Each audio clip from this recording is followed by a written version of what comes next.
What I do when I do a child custody evaluation is usually I'll see one parent and I'll take a history. And I'll ask them what's going on.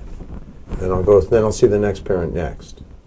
You know, I'll see one parent, then I'll see the other parent. Then I'll go back and forth. Usually I'll get a copy of the kids' grades, because I want to see how they're doing there. I may contact grandparents or anyone else that might be a significant other in that child's life. I'm going to look at any mental health records that they have. I'm going to look at any of that child's special needs. Then, when I'm finished with all that, I'm going to see the child. I'm going to look at what special concerns. I'm going to see how that parent relates with that child. You know, one of the things when I see a child, I'll have one parent bring the child in one time, and I'll have the other parent bring them in the next time. And I want to notice if there's a difference in how that child behaves, and the child's ability to relate, or what the child says. And depending upon how long I'll see a child, many times it depends on how old the child is. Mm-hmm. You're not going to see a 2-year-old or a 3-year-old long. But you're going to see somebody who's 10, 12, 15, a lot longer. Because you're going to look at what their perceptions are of the divorce, what they would like, and the reasoning behind what they would like. Mm-hmm. Do you talk to any treating physicians or other professionals? I usually talk to anybody I can get a hold of. What I'll do is I'll have everybody sign a release. And you're referring to the HIPAA release? Yes. And then if you talk to to a counselor or to a treating psychologist, psychiatrist, can that person come into court and testify? Yes. Now, would that break any of the privilege that would be between the counselor and the actual patient? Depends. Depends on the signed release. For example, if I talk, let's say that I've talked to, and I can report my perceptions, but as to have that individual come in, there's going to need to be a signed release if that individual comes in. Right. For example, let's say that you had a mom and dad see an individual for marital counseling, and let's say the one party drops out. And let's say that the other party continues to see that individual. That individual might be able to talk about his perceptions of the individual he's treating if he has a signed release. But his perceptions of the other parent he can't talk about unless there's a signed release. And what if one party refuses to sign a release? Then you can't talk about it. And then do you go back to the judge and have the judge order a release to be signed? Yes, and what I'll do is I'll say I'm not getting any cooperation. I need that. And then what's the turnaround time after once you meet with the mom, the dad, the child, children, or any other individuals or treating professionals? Then you prepare a report? No, prepare a report. And what does that consist of? Usually what that'll do is that each state has specific guidelines that they look at for custody, whether it's joint custody or whether it's residential custody or whether it's primary custody. You need to look at that. And you'll tailor the report and you'll tailor the aspects to fit those criteria. In other words, those are the things that you want to do.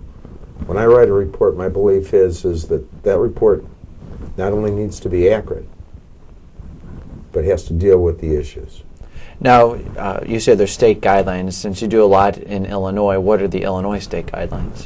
What you're going to look at is the psychological functioning of each parent. What I look at in Illinois is the ability of the parents to cooperate.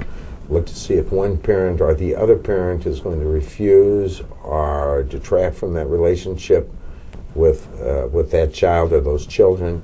Another thing I'm going to look at is the children's wishes. Then I start looking at some real basic stuff.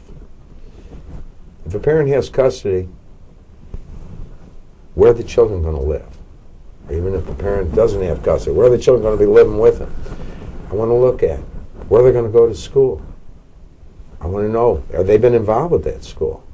I want to know if that child has had special education programming, which, if any of those parents have ever been to an IEP, the individual educational plan, which of those parents are helping with those kids' homework at night.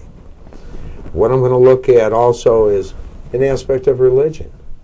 Not that I'm going to advocate any type of religion or whatever the religion is, but I'm going to find out that if those children have been raised this religion,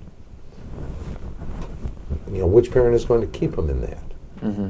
In other words, you're looking for more stability? The more stability for a child, the better it is. What also I'm going to look at is what type of support that individual has. In other words, you're not talking about financial support. Not financial support. Emotional. What I'm talking about is emotional support. Who do they got to help? Do they have parents? Do they have friends? Do they have sisters, brothers that are going to be involved with those kids? Then I'm going to look at which of those people have been involved with that kids before. In other words, do those children have a real close relationship with a maternal grandparent or a paternal grandparent or an aunt or an uncle? Who's been involved with their lives before? Because if we're going to alleviate some of the stress that a divorce brings about, one of the aspects you're going to look at is, how can I make this kid's life as stable as possible? So I'm going to look at that when we're farming things. Then the next thing we're going to look at is, I ask people, if you get custody, what type of visitation would you recommend for the other parent? And you're looking at which parent will allow the most frequent, continuing, meaningful contact with the other. Unless there's some type of psychological concept. One of the things you're going to look at is alcohol abuse. If those parents have driven with those kids in the car and they've been drinking. If there's been allegations, you're going to look at the police report. So in other words, what you're doing is you're trying to gather as much information as you can.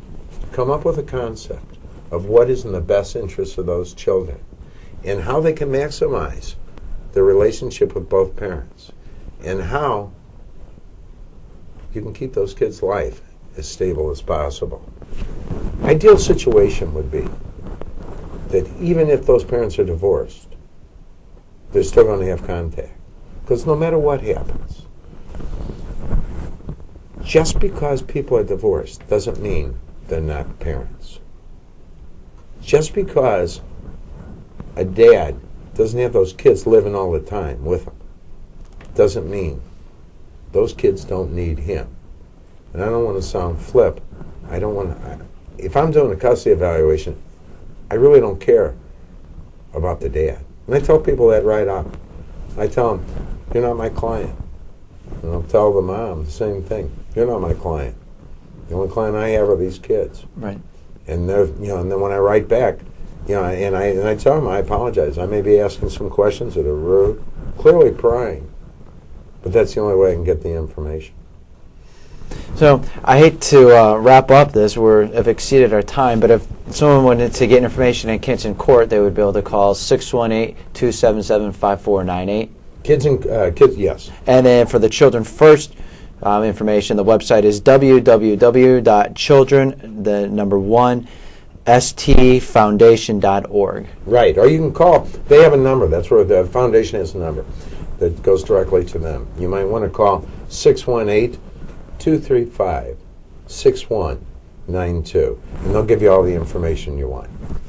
And then if anybody wants to learn more information on you, I'm sure from your detailed resume and intro that we had, that they could probably just Google your name and look up the articles in Time Magazine or other publications that you have had, right?